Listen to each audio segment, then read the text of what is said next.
observe depuis une quinzaine d'années une augmentation des revendications religieuses liées notamment à l'émergence de nouveaux cultes, à l'affirmation des droits subjectifs et au retour religieux conçu comme une revendication identitaire. Cette augmentation génère une crispation autour du sujet, même si au final peu de situations sont vraiment conflictuelles. De ces situations conflictuelles, l'affaire Babylou était absolument emblématique. La difficulté est de concilier la liberté religieuse du salarié avec les contraintes de l'entreprise et le pouvoir de direction de l'employeur. Il y a peu de textes en la matière, qu'il s'agisse du secteur public ou du secteur privé, et un rôle essentiel de la jurisprudence, laquelle, en s'inspirant notamment des normes européennes, a mis en place un cadre juridique désormais bien défini dans les entreprises privées. Au niveau européen, à l'absence de consensus sur la question, les États ont une marge d'appréciation particulièrement importante. Oui, alors, oui, c'est bon, ça fonctionne. Oui, je me joins à François Salomon pour vous remercier de l'invitation et pour vous faire part de mon plaisir de pouvoir participer à ce colloque. Effectivement, bon, c'est vrai que nous, au ministère du Travail, à la Direction générale du travail, on a publié un guide du fait religieux en entreprise. Alors, d'une part, c'était le fruit d'un contexte, de la conjoncture, puisque ça s'est fait dans le contexte des attentats dans la décennie 2010. C'est aussi, d'autre part, le résultat peut-être de questions de fond que pouvaient se poser les employeurs dans un contexte, François Salomon y reviendra, où effectivement le cadre juridique était assez mouvant, avec beaucoup de décisions d'espèce, donc qui portaient vraiment sur des cas très précis et sans dégager vraiment une jurisprudence vraiment constante. Et ensuite, petit à petit, effectivement, cette jurisprudence qui s'est stabilisée. Donc, je ne sais pas si vous voulez que j'en dise un peu plus sur le guide, peut-être sur le contexte. Oui, alors, donc effectivement, c'est vraiment à la suite des attentats de 2015 qu'il est apparu essentiel de rappeler les grandes règles qui s'imposaient dans un guide. Donc, rappeler l'état du droit, avec notamment en fait beaucoup de confusion, mais c'est bien normal puisqu'en fait on est, comme ça a été rappelé dans les propos liminaires, dans une situation très différente dans le secteur privé de ce qui peut exister dans le secteur public. Bon, et je suis bien placé pour le savoir puisque bon, je suis fonctionnaire, et donc le principe qui s'applique, c'est vraiment celui d'une neutralité absolue et pas simplement religieuse. Ça aussi c'est un point important quand on parle de neutralité. En fait, c'est toujours politique, philosophique et religieuse. Et dans le secteur privé, c'est précisément l'inverse. C'est celui d'une liberté qui existe et qui, effectivement, peut faire l'objet de restrictions. Donc ça, c'est bien le principe. Et donc, c'était important de le rappeler, puisqu'on voyait qu'il pouvait y avoir des confusions. Donc, une fois qu'on a rappelé le cadre juridique, qu'on a pu discuter avec les partenaires sociaux pour qu'ils nous fassent part aussi de leurs ressentis, des difficultés qu'ils pouvaient percevoir, ce qui était important, c'était aussi de se poser un certain nombre de questions. Et comme on le fait habituellement, en fait, on formule un certain nombre de questions et on essaye d'y apporter des réponses, en essayant de ne pas apporter des réponses de Normand, mais vraiment d'appuyer les personnes qui, concrètement, au quotidien, vont devoir gérer ces situations. Et c'est vrai que moi, je mesure bien que c'est sans doute très difficile, finalement, pour un manager d'appliquer certaines règles qui, en droit, peuvent paraître difficiles. Et donc, c'est vrai que les questions qu'on a pu poser dans ce guide, enfin moi je dis on, mais je n'étais pas là, en fait les questions qui ont pu se poser étaient vraiment très précises. Et si un salarié me demande s'il peut prier sur son lieu de travail, qu'est-ce que je lui réponds? Et donc là, tout de suite, c'est d'essayer de donner des réflexes en fait à l'employeur, au manager. C'est attention, est-ce qu'il s'agit d'une prière qui aurait lieu pendant le temps de travail, pendant un temps de pause, dans un bureau, le cas échéant, est-ce que le bureau est partagé, et donc est-ce que ça peut causer des troubles dans le fonctionnement de l'entreprise, perturber le travail d'un collègue, le cas échéant. Donc est-ce que je mets à disposition une salle de prière? Si j'en mets une au profit de salariés qui ont une religion en particulier, je suis obligé de le faire pour toutes les autres personnes, enfin tous les autres personnes les autres salariés qui auraient d'autres religions. Donc en fait, là, on voit bien qu'il y a beaucoup de notions à prendre en compte pour le manager, un enjeu d'égalité de traitement entre les salariés, de non-discrimination, et puis aussi peut-être de bon sens. La même question peut se poser sur la question de l'alimentation. En fait, donc là, dans l'hypothèse où un salarié voudrait que certains plats soient servis conformément à certains rites, là, il n'y a pas d'obligation pour l'employeur de donner droit à ce type de demande, mais là aussi, peut-être qu'on peut faire preuve de bon sens, puisque rien ne l'interdit non plus. Le cas échéant, c'est toujours la même chose. S'il donne droit à un groupe à des salariés ou à un salarié qui serait d'une confession en particulier, il est obligé de le faire pour les salariés qui seraient d'une autre confession. Donc très concrètement, si vous décidez de donner droit à la demande d'un salarié, d'une salariée, deux salariés qui souhaiteraient des repas cachers, si un autre salarié, une autre salariée ou des salariés vous demandent des repas halal, il faut aussi, pour ne pas discriminer le second groupe, dans cet exemple, donner droit à cette demande.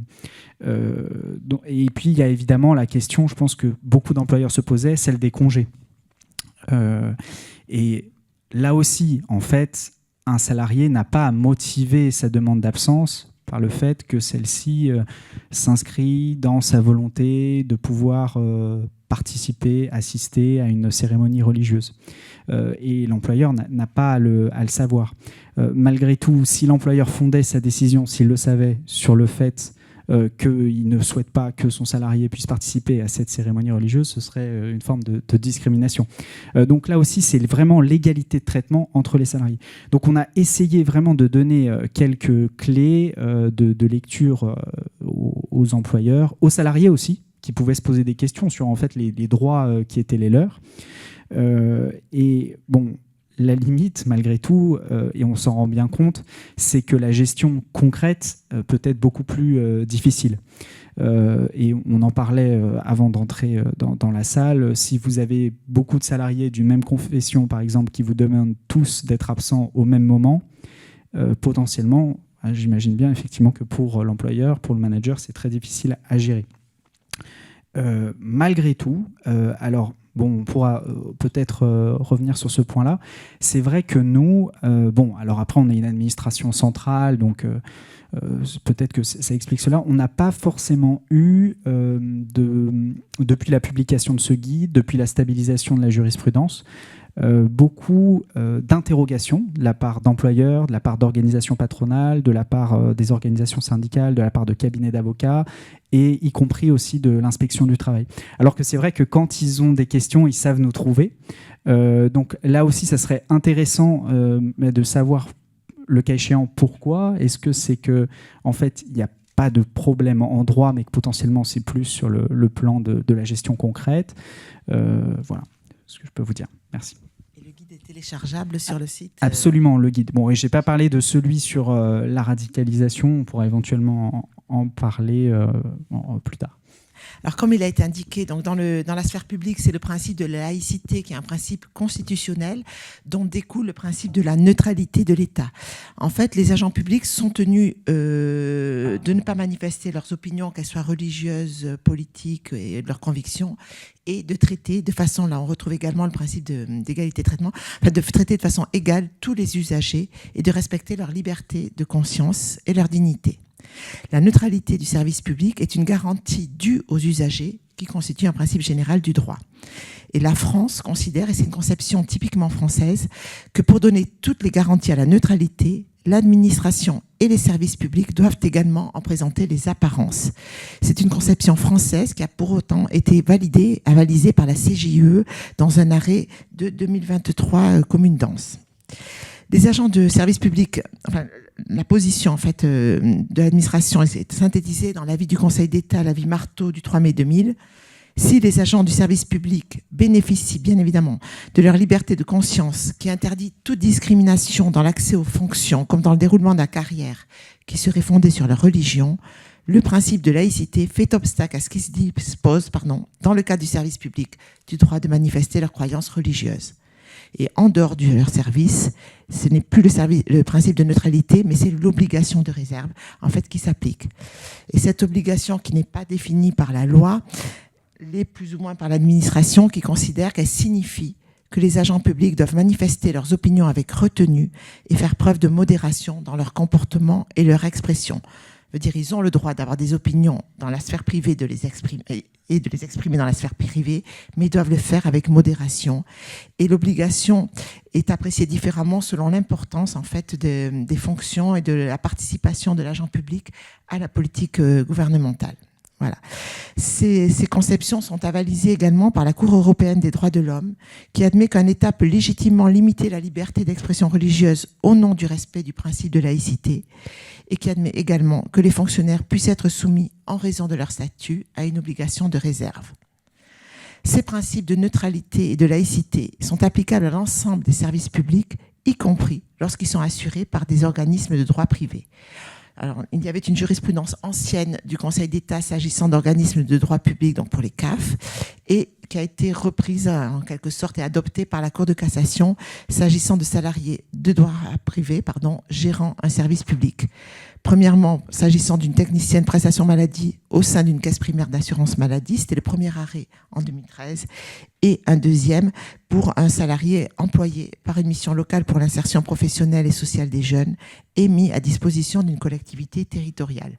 Là, on était dans cet arrêt sur l'obligation de neutralité, le devoir de réserve, puisque le salarié avait, en dehors de son travail, exprimé des propos un peu d'appel à la haine sur son compte Facebook. Voilà. Et donc, il a pu être valablement sanctionné. Voilà. Et puis la loi, l'article 1er, la loi du 24 août 2021, qui a également repris le principe de laïcité. Donc, autant dans le public, on voit bien droit d'avoir une opinion, mais interdiction totale de la manifester, alors que dans le privé, le principe, c'est vraiment le principe de la liberté. Et selon l'article 9 de la Convention européenne des droits de l'homme, toute personne a droit à la liberté de pensée, de conscience et de religion. Et ce droit implique la liberté de changer de religion et la liberté de manifester sa religion ou sa conviction individuellement ou collectivement, en public ou en privé, par le culte, l'enseignement, les pratiques et l'accomplissement des rites. La pratique religieuse est donc une liberté fondamentale.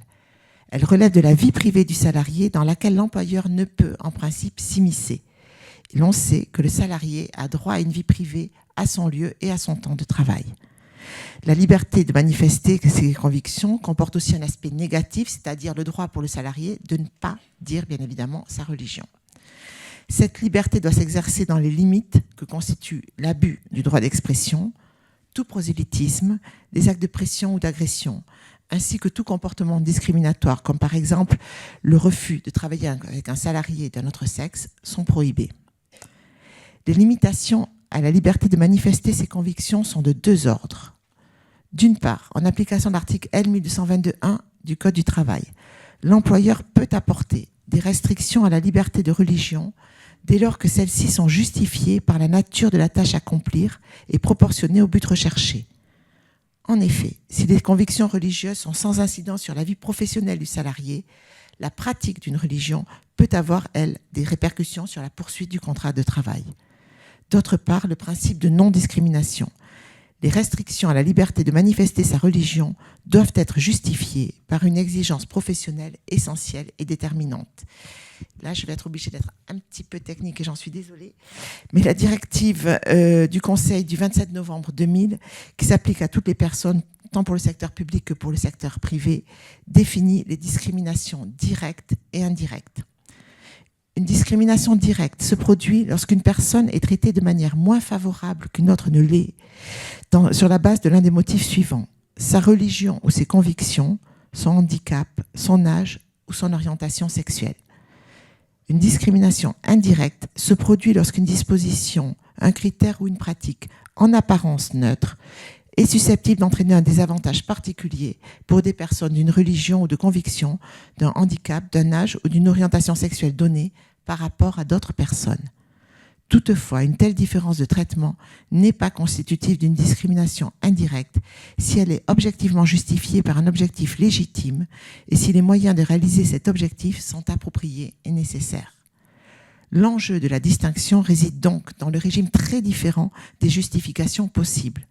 Les discriminations indirectes peuvent être justifiées par un objectif légitime, dont la liste n'est pas limitative, alors que les discriminations directes ne peuvent être justifiées que par une disposition textuelle spécifique figurant soit dans un des traités européens, soit dans les directives de l'Union. En droit interne, le Code du travail transpose en fait la directive en prohibant les discriminations fondées notamment sur les convictions religieuses du salarié. Et l'article L. 1132-4 sanctionne par la nullité toute disposition ou tout acte pris à l'égard d'un salarié en méconnaissance du principe de non-discrimination. Donc, lorsque notamment le licenciement d'un salarié est annulé car il est considéré comme discriminatoire, à ce moment-là, le salarié a droit à sa réintégration dans l'entreprise et l'employeur doit lui verser sa rémunération du jour de son éviction de l'entreprise au jour de sa réintégration sans déduction des revenus de remplacement, c'est-à-dire que s'il a travaillé ailleurs ou s'il a été indemnisé par l'assurance chômage, il a quand même droit à sa rémunération intégrale. Et depuis un arrêt du 1er décembre 2021, l'employeur doit également payer les congés payés afférents à cette période, sauf si le salarié a travaillé auprès d'autres employeurs. Lorsque le salarié ne demande pas sa réintégration, il a droit à des dommages et intérêts et dans cette hypothèse, le barème Macron est écarté. En revanche, lorsque le licenciement est prononcé en violation du régime général de protection des droits et libertés du salarié, alors le licenciement va être jugé sans cause réelle et sérieuse et le barème sera appliqué. Voilà. La Cour de cassation a été amenée à se prononcer sur diverses problématiques liées aux faits religieux dans l'entreprise. Tout d'abord, le refus d'exécuter certaines tâches. Là, je pense que ça a déjà été abordé donc, par M. Albarracin. Le salarié ont droit au respect de leurs convictions religieuses, mais ils n'ont pas à réclamer un traitement particulier en raison de leurs croyances, dès lors qu'il n'existe pas de stipulation contractuelle ou d'usage spécifique en ce sens. Le comportement du salarié doit être analysé au regard de l'obligation d'exécuter le contrat de bonne foi qui pèse sur les deux parties. Il convient de rechercher le point d'équilibre entre les revendications légitimes du salarié liées à l'exercice de sa liberté de religion et celles manifestement excessives visant à faire échec aux règles du droit du travail et plus particulièrement au pouvoir de direction de l'employeur. Ainsi, pour la chambre sociale, sauf clause expresse du contrat de travail, les convictions religieuses du salarié n'entrent pas dans le cadre du contrat de travail et l'employeur ne commet aucune faute en demandant au salarié d'exécuter la tâche pour laquelle il a été embauché, dès l'instant que celle-ci, bien évidemment, n'est pas contraire à une disposition d'ordre public. C'est le fameux arrêt du boucher de Mayotte de 1998. Donc, c'était un boucher qui demandait à ne plus traiter la viande de porc. Il n'y avait aucune clause dans son contrat de travail et il ne pouvait pas refuser donc, d'exécuter son contrat de travail.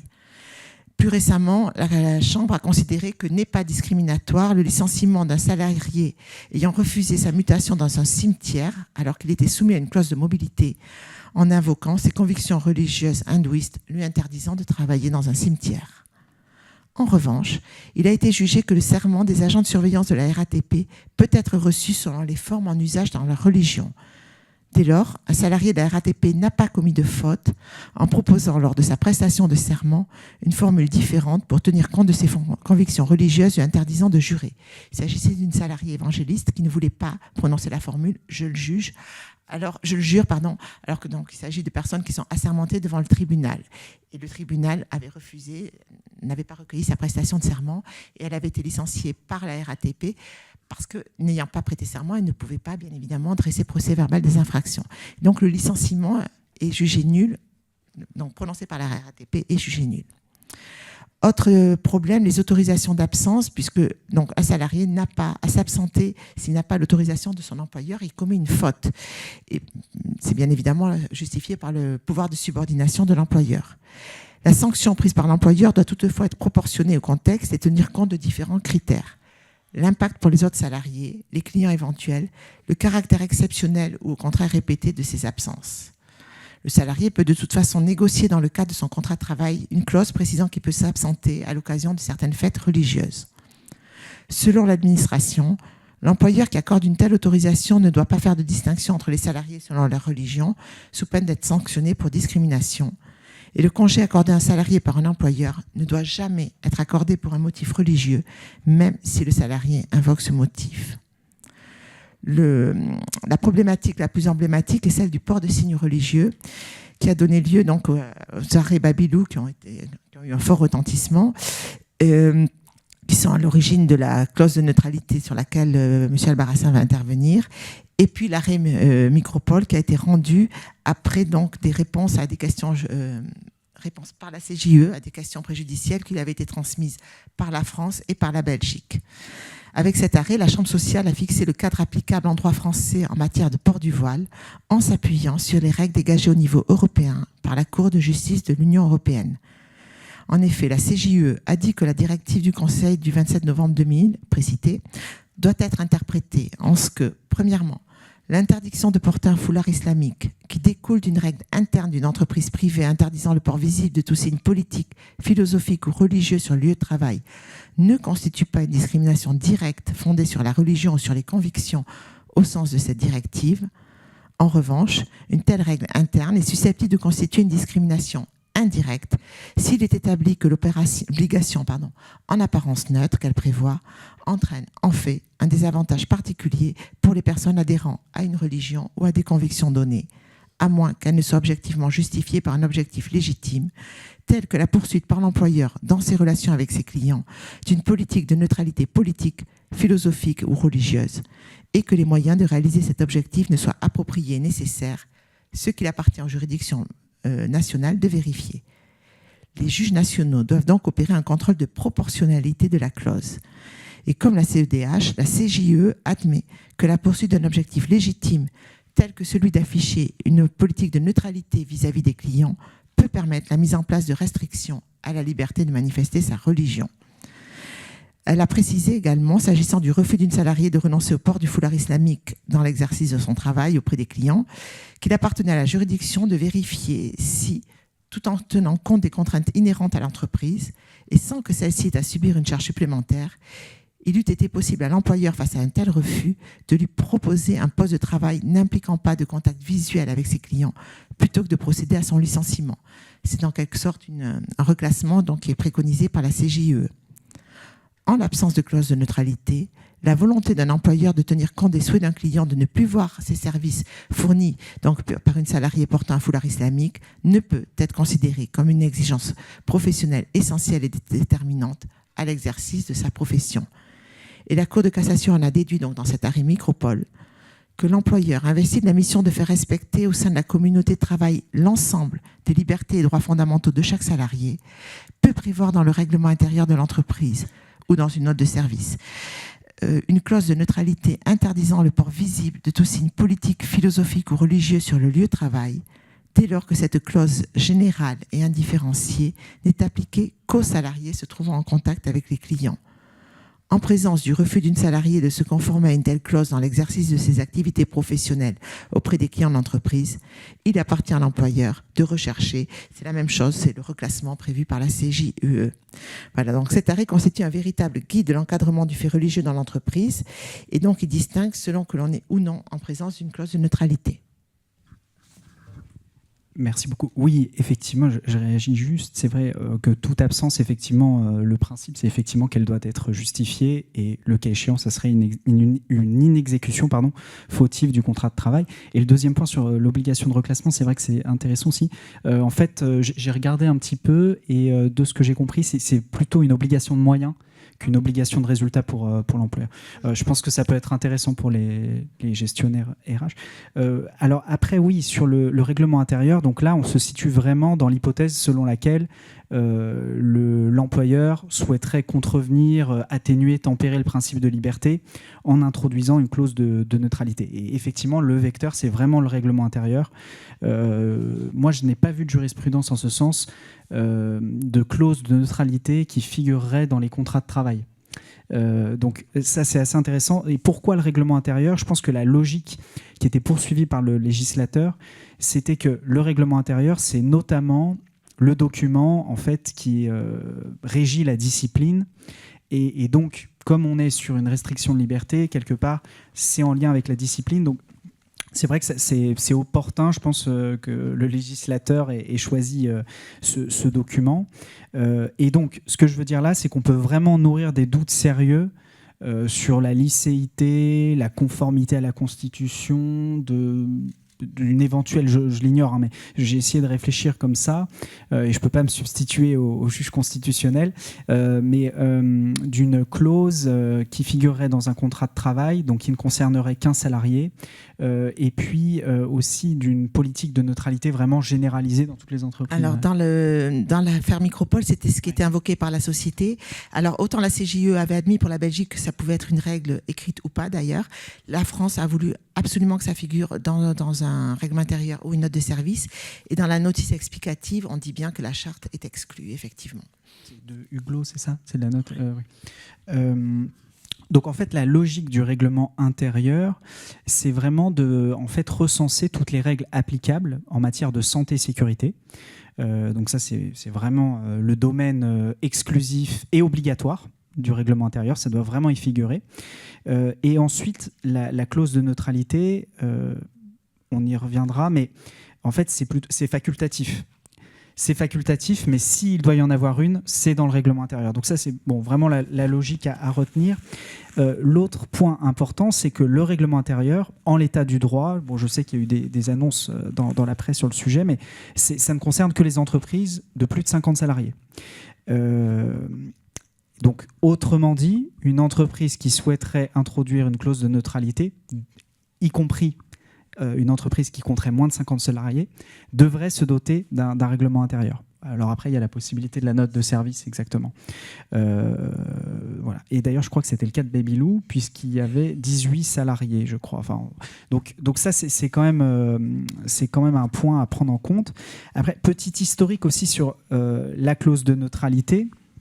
En fait, il y a l'article donc L1321-3 du Code du travail, donc je vous lis, donc qui est vraiment un peu moi je le vois comme ça, le parallèle, le miroir du L1121-1 qui a été cité. Des dispositions apportant aux droits des personnes et aux libertés individuelles et collectives des restrictions qui ne seraient pas justifiées par la nature de la tâche à accomplir ni proportionnées au but recherché. En fait, c'est un article qui est vraiment ancien. Et on aurait pu penser éventuellement qu'en fait, il était déjà possible d'introduire des clauses de neutralité sous l'empire de cet article. Malgré tout, le législateur a voulu ajouter donc le 1321-2-1 du Code du travail, qui est celui qui autorise donc la possibilité de prévoir une clause de neutralité. Le règlement intérieur peut contenir des dispositions inscrivant le principe de neutralité et restreignant la manifestation des convictions des salariés si ces restrictions sont justifiées, donc là on reprend, sont justifiées par l'exercice d'autres libertés et droits fondamentaux ou par les nécessités du bon fonctionnement de l'entreprise et si elles sont proportionnées au but recherché. Donc moi, ce que je comprends, c'est qu'en fait, compte tenu du contexte jurisprudentiel qui a été évoqué, il y a eu une volonté du législateur de sécuriser quand même la pratique qui pouvait exister et donc de prévoir explicitement la possibilité de contenir une clause de neutralité. Sans préciser, puisque c'était ce que proposait le comité Badinter, quelque part, que cette neutralité est religieuse. Là, c'est vraiment la neutralité au sens large, donc politique, philosophique et religieuse. Et donc, effectivement, on note vraiment dans ces articles qu'il n'est pas fait mention explicitement de la religion. Donc, malgré tout, quand on regarde le contexte dans lequel, donc c'est la loi El Khomri, a été adoptée cette disposition du Code du travail en 2016, en fait, il y avait eu plusieurs propositions de loi auparavant, Ciotti, Collard, j'ai vu, Christian Jacob, etc. Oui, j'en ai compté 5. Donc vraiment dans les années immédiatement antérieures à la loi El Khomri, qui voulaient justement vraiment sécuriser la pratique, ouvrir la possibilité d'introduire une clause de neutralité, même si c'est assez intéressant, effectivement, quand on lit l'exposé des motifs des propositions de loi, on voit que, et on rejoint un peu ce qui a été expliqué par François Salomon, il peut y avoir une confusion entre la laïcité, donc qui existe pour les agents publics, en oubliant peut-être le volet libéral qui existe en dehors de la sphère publique, et de réduire effectivement la laïcité à la seule neutralité. Et bon, après, je ne reviens pas sur le contexte dans lequel a été adoptée la disposition, mais c'était vraiment... moi j'étais au ministère de l'Intérieur à cette époque, mais en fait elle a été adoptée immédiatement elle a été votée, c'était un amendement d'une sénatrice radicale, le lendemain de l'assassinat de Jessica Schneider et Jean-Baptiste Salvin. Et ça a été explicitement mentionné dans les débats. Donc c'était un contexte très lourd, et donc on perçoit bien la version du législateur. Après, il y a eu des amendements à l'Assemblée nationale, puisqu'en fait c'était un peu contradictoire ce qui avait été adopté au Sénat, de mon point de vue en tout cas, puisqu'en fait ils voulaient qu'il y ait un accord d'entreprise pour pouvoir prendre la clause de neutralité. Or, le règlement intérieur, c'est la logique, c'est un acte unilatéral de l'employeur. Donc ça ne collait pas bien avec la dimension de négociation qui était prévue à l'origine. Donc ensuite, sur le règlement intérieur, en fait, le règlement intérieur, c'est un document qui est soumis à des conditions de validité de forme et de fond. Donc, sur la forme, c'est assez simple, en fait. Donc il faut qu'il soit soumis à l'avis du comité social et économique, qu'il soit transmis préalablement à son entrée en vigueur à l'inspection du travail, laquelle dispose d'un pouvoir de retrait, de modification, même si dans les faits, j'ai quelques données statistiques sur le sujet. En fait, et puis j'ai déjà assisté à des contrôles d'inspecteurs du travail. En fait, ils essayent quand même souvent, avant d'en venir au procès verbal, parce que c'est long à rédiger, de voir si l'employeur peut pas, donc par la discussion, faire évoluer certaines choses. Donc ça, c'est vraiment sur la forme. Ensuite, sur le fond, c'est aussi assez logique. En fait, le règlement intérieur doit respecter la hiérarchie des normes, et donc il ne peut pas contenir des dispositions qui seraient contraires à la Constitution, à la loi, au règlement, aux stipulations collectives, etc. Il y a donc ce qu'on a évoqué sur le fait qu'il faut que toutes les atteintes aux libertés soient proportionnées, justifiées par la nature de la tâche à accomplir. Et il y a la question de discrimination. Et là, il y a toute une série de critères qui sont énumérés, donc je vous les épargne. Ensuite, sur la question de la clause de neutralité, donc ça c'est le 1321-2-1, donc celle qui a été introduite par la loi El Khomri en 2016, en fait c'est vraiment une simple possibilité. Donc, et ça c'est vraiment la différence par rapport à la neutralité qui s'applique aux fonctionnaires, et elle doit répondre à 3 exigences. Donc déjà, je l'ai dit, mais c'est les vertus de la répétition. Il faut vraiment que ça figure dans le règlement intérieur. Ou une note de service, effectivement. Ensuite, il faut que ça soit justifié, donc soit par l'exercice d'autres libertés et droits fondamentaux, soit par les nécessités du bon fonctionnement de l'entreprise, et le cas échéant, il faut pouvoir les démontrer. Ce qui peut parfois soulever des difficultés éventuellement, et être proportionné effectivement au but recherché. Donc c'est vrai que moi j'ai vu que c'était souvent justifié pour des questions de clientèle, et c'est vrai que si on se place du point de vue de l'employeur, on n'a pas forcément envie que quelqu'un porte un t-shirt avec ses idées politiques. Donc ça peut éventuellement effectivement se justifier. J'ai vu aussi que dans la jurisprudence européenne, il serait éventuellement possible de le justifier par la prévention des conflits sociaux. Et malgré tout, c'est vrai que moi, j'ai pas vu de jurisprudence nationale sur le sujet, parce que, en fait, ça me soulève vraiment une question, et donc là, c'est un peu une question que je pose pour la sagacité collective, la sagesse collective. C'est, en fait, comment l'employeur justifierait éventuellement de vouloir prévenir les conflits sociaux ? Est-ce que c'est parce qu'il y aurait eu des conflits sociaux ? Le cas échéant, quel type de conflits sociaux ? Est-ce que c'est parce qu'une femme était discriminée par ses collègues parce qu'elle avait choisi de manifester sa croyance politique ou religieuse ? Je l'ignore. Auquel cas, quelque part, on est dans une discrimination. Et donc, est-ce qu'on est dans un conflit social ? En fait, ça serait intéressant un jour, éventuellement, s'il y avait de la jurisprudence sur le sujet. D'autant que j'ai l'impression, là aussi des statistiques, de documents que j'ai pu consulter, qu'il n'y a pas beaucoup de règlements intérieurs qui, justement, justifieraient la clause de neutralité par la volonté de prévenir les conflits sociaux. Voilà. Et donc, dernier point d'attention, il faut vraiment toujours, quand on adopte une clause de neutralité, l'adopter vraiment, la prendre au sens très large, et donc pas uniquement la neutralité religieuse. Oui, alors, oui, je me dépêche sur les sous-traitants, parce qu'effectivement, il y a eu des difficultés en la matière. En fait, le règlement intérieur, il s'applique vraiment à toutes les personnes qui interviennent dans l'entreprise, quel que soit leur statut. Et c'est normal puisque, comme je vous le disais, santé, sécurité. Donc, ce serait difficile de ne pas s'appliquer les conditions. Typiquement, vous travaillez dans une usine avec des machines dangereuses, de ne pas vous appliquer les mêmes conditions que les salariés, puisque ça vous mettrait en danger et donc ça pourrait engager la responsabilité de l'employeur. De la même façon, ce serait discriminant de ne pas autoriser une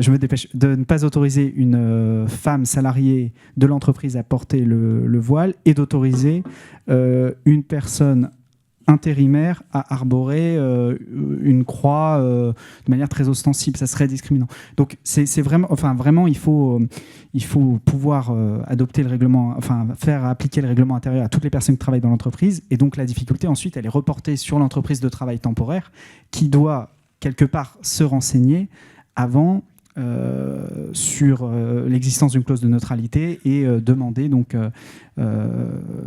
s'assurer que la personne pourra répondre à cette exigence. Bon, je n'en dis pas plus et désolé, j'ai été beaucoup trop long. Merci beaucoup à l'IHEMR et à Xavier pour cette invitation et puis aux auditeurs et auditrices. C'est toujours un plaisir d'intervenir. Donc voilà, donc une intervention qui est prévue un peu en deux temps. D'abord un état des lieux en reprenant quelques-uns des résultats de l'Observatoire du fait religieux en entreprise, en tout cas de la dernière édition jusqu'au mois de novembre où il y aura celle pour 2024. Voilà. Et puis un deuxième temps donc pour essayer de comprendre un peu les situations d'interaction dans les situations de travail, comment se présente le fait religieux, comment les croyants notamment abordent les situations d'interaction avec leurs managers et qu'est-ce que ça produit et puis comment ils réagissent ensuite à ces situations et qu'est-ce que ça implique en termes de posture managériale et quelles questions peuvent se poser éventuellement à l'entreprise. Voilà. Ça va, ça ? Ça me va. Donc voilà. Alors Hop. Voilà. Bon, je vais aller directement parce que ça c'était un peu abordé précédemment. Hop. Donc voilà, donc d'abord l'état des lieux, quelques éléments donc issus des travaux de l'Observatoire, sachant que ces travaux-là ont deux sources. Une source qui est une étude quantitative, donc à partir de questionnaires menés auprès des entreprises françaises, des managers, des cadres des ressources humaines, des dirigeants, depuis effectivement 2012, donc une première édition réalisée en 2012 qui est sortie en 2013, et puis ensuite sur un rythme d'abord annuel, et puis maintenant tous les 18 mois à peu près. Et donc, c'est réalisé avec littéralement l'Institut Montaigne, dans l'Institut Montaigne, littéralement. Voilà. Et en partenariat, bien évidemment, avec les institutions universitaires auxquelles j'appartiens. Je vous dis qu'en novembre, on sortirait la prochaine édition qui aura comme caractéristique de prendre la question des deux côtés. À la fois les entreprises, qu'elles repèrent comme situation et quels problèmes s'y posent, et puis les salariés pratiquants, eux, comment ils appréhendent les situations, comment ils appréhendent la question de l'articulation entre leur religiosité et leur professionnalité. Voilà. Alors, un premier élément qui est effectivement, on a eu depuis l'affaire Babylou, qui a été un peu une sorte de révélateur, vous l'avez dit tout à l'heure, il y a eu toute une série de propositions de loi. Je crois qu'après l'affaire Babylou, effectivement, ces 4-5 propositions de loi, elles sont toutes ramassées en quasiment un instant. Et tous les groupes à l'Assemblée nationale avaient soit leur proposition de loi, soit leur volonté de proposer une loi, enfin en tout cas d'y aller.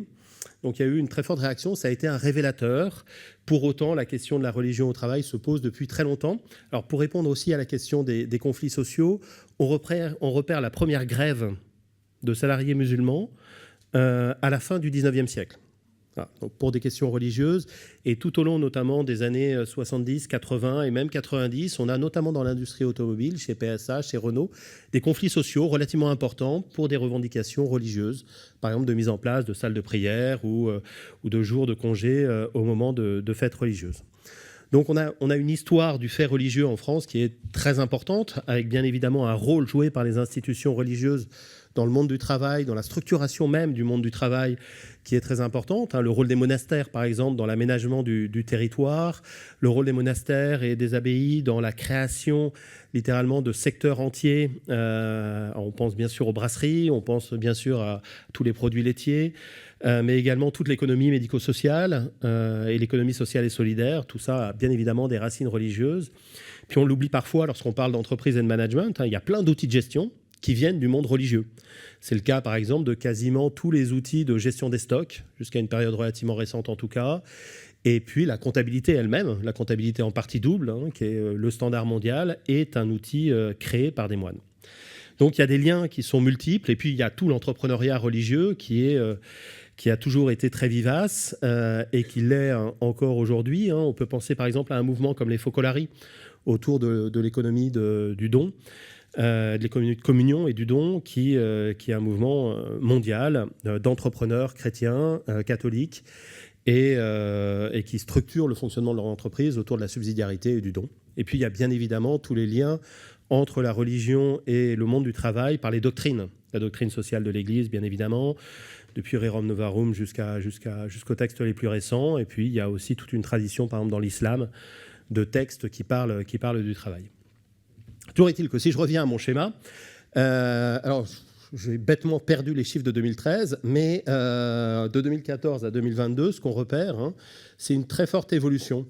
Alors, on avait à peine 44% des entreprises qui étaient concernées par la question de la religion au travail. On arrive rapidement aux 2/3 à partir de 2016.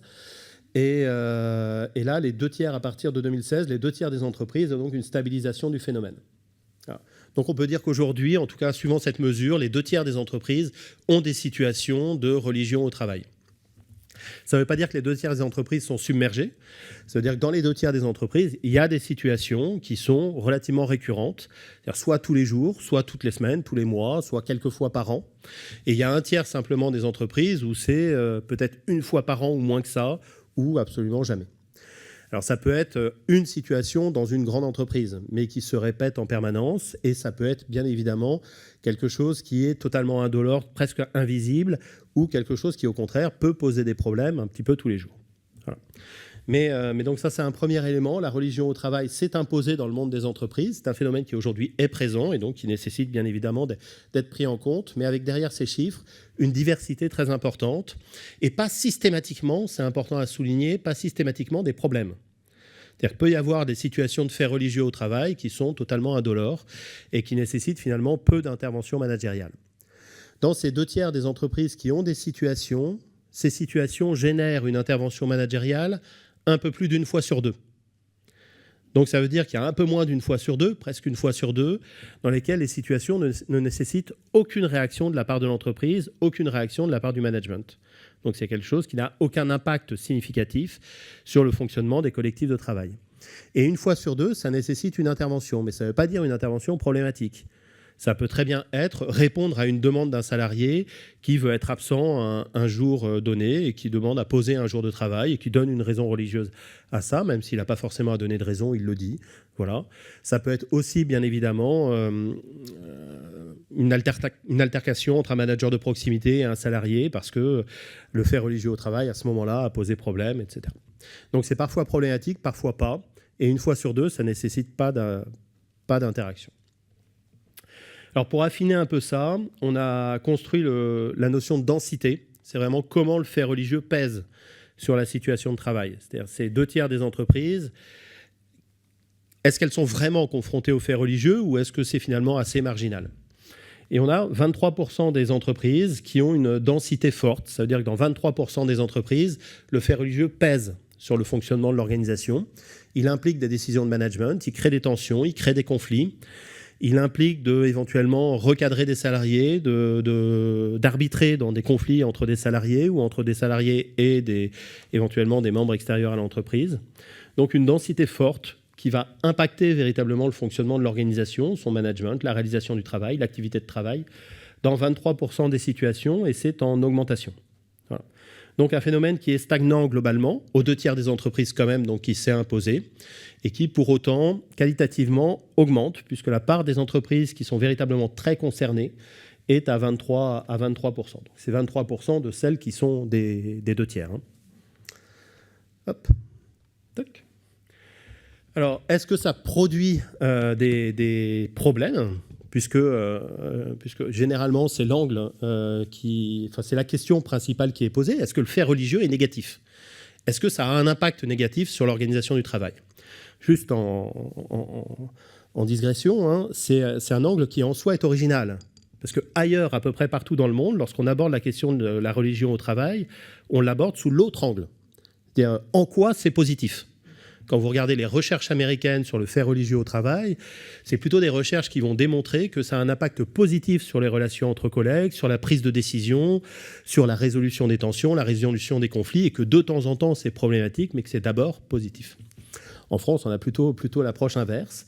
Et lorsqu'on s'interroge sur le degré de dysfonctionnement que ça produit, alors dans les 2 tiers qui sont concernés, vous voyez qu'il y a des dysfonctionnements forts dans 18% des organisations, 32% parmi celles qui ont une densité forte, et que c'est faible dans 54%, 32%. Alors on voit une augmentation malgré tout, hein, c'est-à-dire que les problèmes semblent progresser, et les situations qui sont marquées par des tensions, des blocages et des conflits, elles, sont passées de 6% en 2013 à 21% en 2002.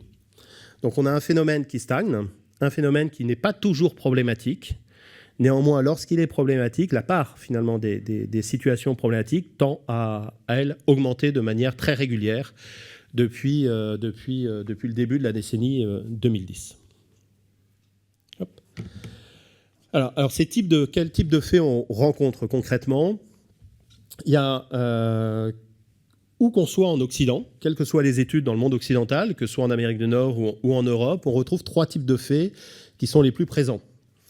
D'abord, les demandes d'absence et d'aménagement du temps de travail. Ensuite, le port de signes religieux et d'objets religieux dans l'espace de travail. Et ensuite, les prières pendant les temps de pause. Ces 3 types de faits-là sont, de loin, ceux qu'on rencontre le plus souvent dans l'espace de travail. Ce qui va expliquer qu'une fois sur 2, on n'a pas de décision à prendre, et que lorsqu'on a une décision à prendre, elle n'est pas toujours problématique, parce que ces faits-là sont simplement des faits de travail. Voilà. Demander à s'absenter au travail, que la raison soit religieuse ou pas, ça implique une réponse qui est simplement une réponse managériale. Quel est l'impact sur l'activité? Est-ce que je peux gérer cet impact? Je ne peux pas gérer cet impact? Ben non, tu ne peux pas t'absenter. Je peux gérer cet impact? Ben oui, tu peux t'absenter. Le port de signes religieux et d'objets religieux dans l'espace de travail, bien évidemment, en lui-même, il n'est pas problématique. Il est problématique lorsqu'il peut y avoir une interaction avec le client. Il est problématique également lorsque d'autres règles peuvent être enfreintes, par exemple des règles de décence et voilà. Et puis, les prières pendant les pauses. Il faut rappeler que les pauses, la plupart du temps, sont des temps privés dans lesquels le salarié peut faire ce qu'il veut. Donc, à condition que ce soit bien évidemment dans un lieu adapté, qu'il n'y ait pas un impact négatif sur les autres et sur le fonctionnement de l'organisation, il peut tout à fait prier. Et puis on a à côté de ça tout un tas de faits qui, eux, sont en eux-mêmes problématiques, qui ne sont pas du tout dans la même logique, ce ne sont pas des faits de travail classiques, ce sont des faits qui sont en eux-mêmes transgressifs, des comportements misogynes, du prosélytisme, de la stigmatisation, du refus de réaliser des tâches, du refus de travailler avec des personnes qui ne sont pas de la même religion. Et ces faits-là, ils sont tout à fait minoritaires, mais on comprend bien que lorsqu'ils arrivent, ils posent bien évidemment beaucoup plus de questions. Ils n'appellent pas des réponses managériales classiques. Ils sont des faits qui sont transgressifs, donc qui appellent de la discipline, qui appellent une implication managériale qui n'est pas forcément évidente, parce que c'est un sujet sensible, perçu comme sensible par les managers, et donc il va demander d'abord d'avoir des repères d'action pour pouvoir savoir face à quoi on est, et ça, ce n'est pas toujours le cas. Et puis d'avoir un peu de courage managérial pour se saisir d'une situation dont on sent bien qu'elle peut avoir des enjeux, même pour soi. On pense à ce manager d'un magasin Geox récemment qui se fait filmer en train de rappeler finalement son règlement intérieur à une salariée et qui se retrouve face à quelques problèmes, notamment sur les réseaux sociaux. Et puis un 3e type de faits qui sont les discriminations et les stigmatisations. Stigmatisations qui sont finalement ce qu'on pourrait définir comme le fait d'être traité par ses collègues de manière spécifique et négativement spécifique en raison de ses convictions religieuses. Et puis la discrimination, moi je la définis comme étant ce qui passe par les process de gestion de l'entreprise. L'embauche, la répartition des tâches, etc. Voilà.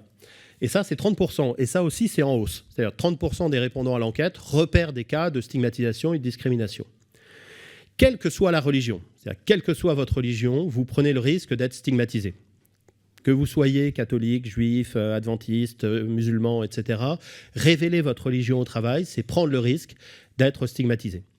Et là, un élément intéressant, je n'ai pas mis les diagrammes, mais on l'a bien dans nos études, c'est que globalement, jusqu'en 2015 et jusqu'aux événements de 2015, la religion, dans nos études, était plutôt perçue positivement.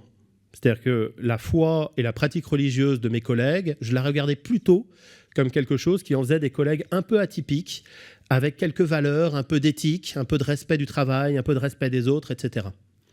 Et petit à petit, à partir de 2015, ça s'est inversé. Et aujourd'hui, dans nos dernières études, le regard porté est vraiment un regard négatif. C'est-à-dire que je me méfie de mon collègue qui a un engagement religieux et qui le montre. Donc ça touche toutes les religions. En revanche, la discrimination, sa principale cible, ce sont les salariés musulmans. Notamment la discrimination à l'embauche.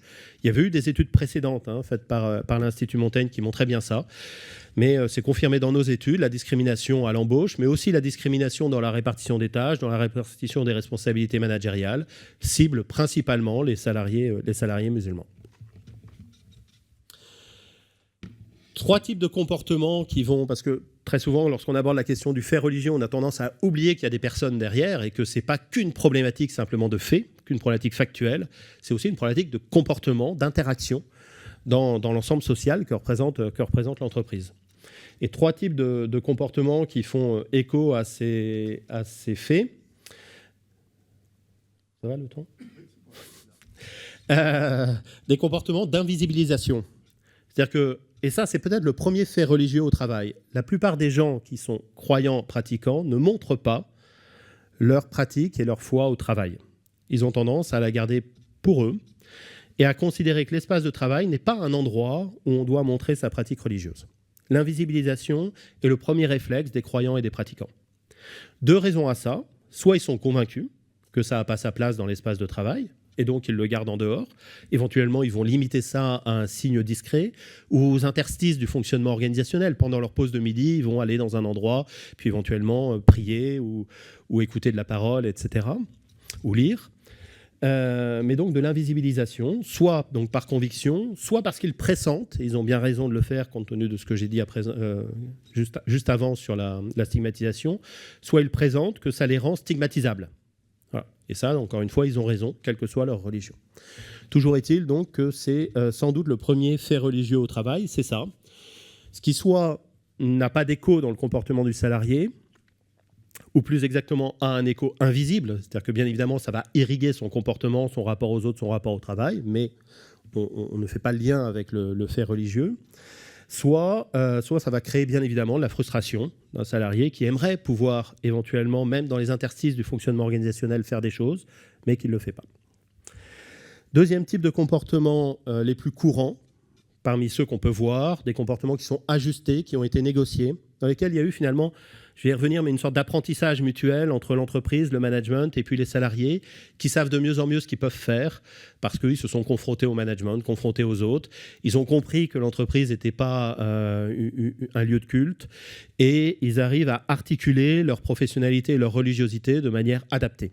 Voilà. Et ça, l'enseignement, c'est que ça s'apprend.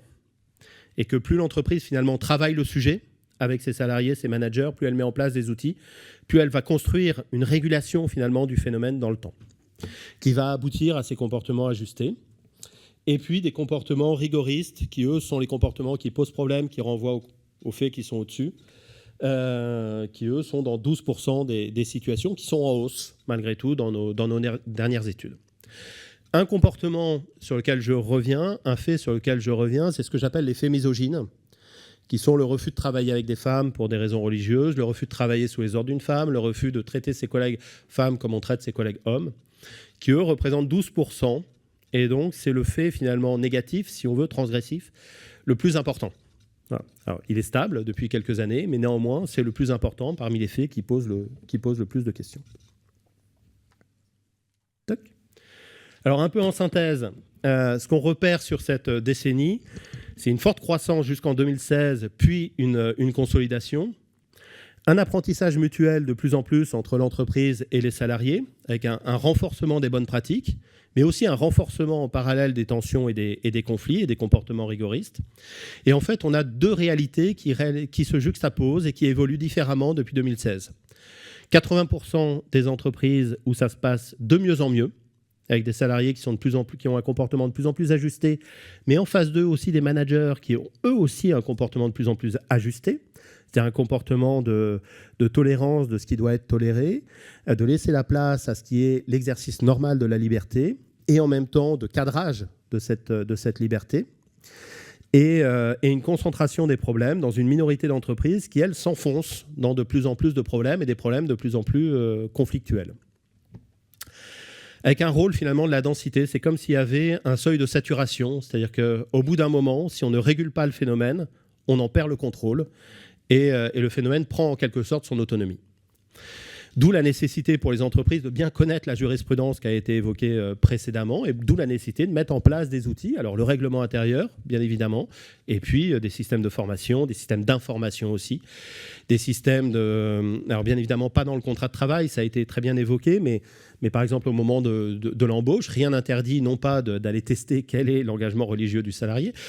À noter que les entreprises américaines ont l'obligation quasiment de le faire, elles, dans le droit américain, mais plutôt d'expliquer aux salariés quelles sont les valeurs de l'entreprise et comment elles sont mises en œuvre, et quelle est la place éventuellement des convictions individuelles dans l'espace de travail.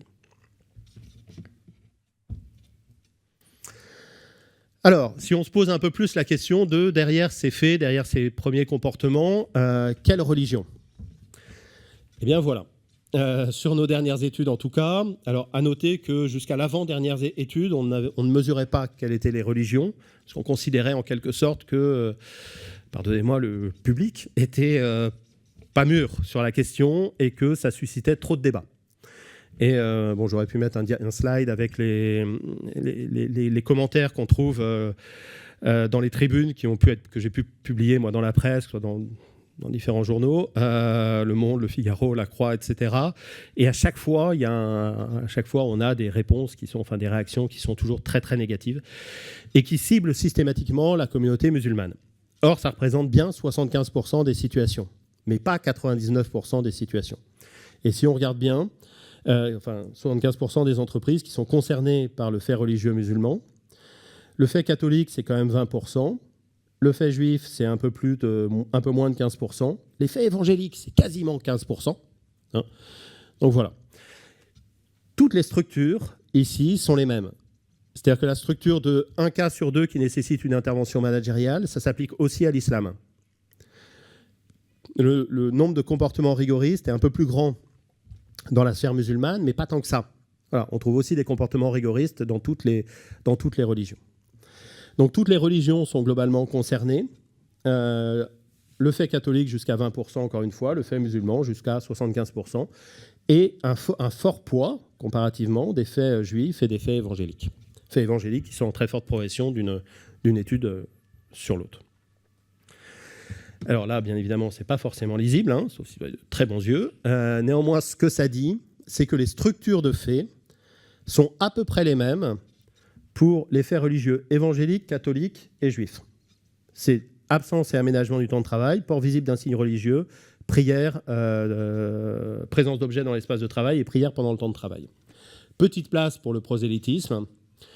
Si on va vers le fait religieux musulman, on retrouve les 3 mêmes faits en premier, qui en eux-mêmes, encore une fois, sont peu problématiques.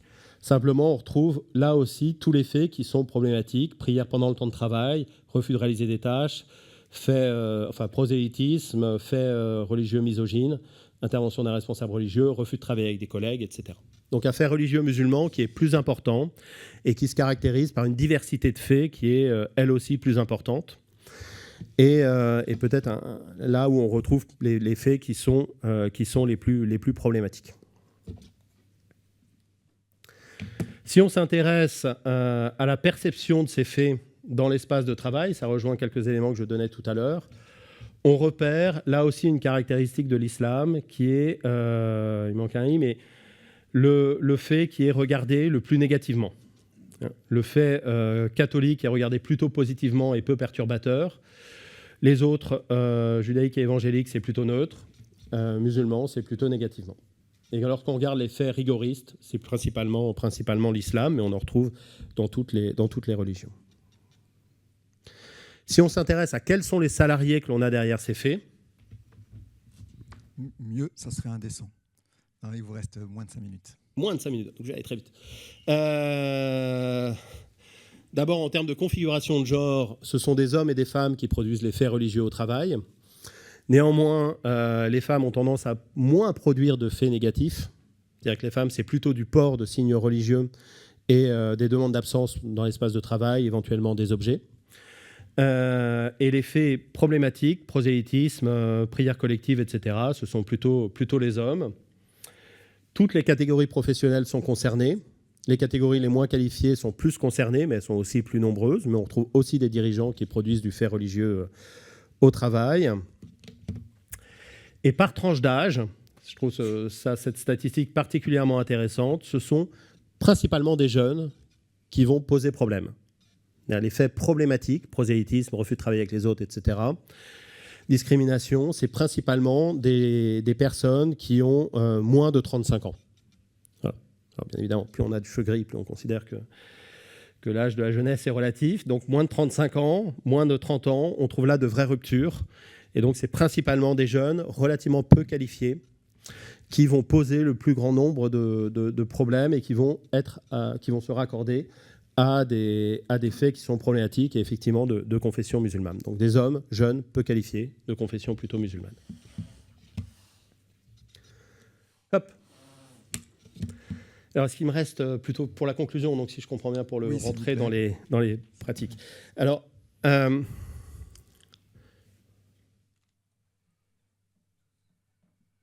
ouais, bon, voilà, je vais m'arrêter là-dessus. Alors, quelques éléments un peu en conclusion. D'abord, il y a de vraies différences entre des faits qui peuvent être des faits personnels, individuels, et puis des faits collectifs. Ce ne sont pas du tout les mêmes problématiques auxquelles vont être confrontées les entreprises et pas du tout les mêmes dynamiques dans lesquelles vont être les salariés. Vous avez des faits collectifs dans lesquels il y a une dimension de groupe, une dimension communautaire qui peut être relativement importante et dans lesquels des salariés peuvent se trouver imbriqués presque malgré eux parce qu'ils ont été identifiés par un groupe un peu radical comme devant être des pratiquants un peu radicaux et donc ils vont presque pas avoir le choix finalement d'aller dans ce groupe et d'adopter des comportements qui vont peut-être être perçus comme rigoristes. On trouve des ateliers et des équipes qui fonctionnent suivant des rites religieux.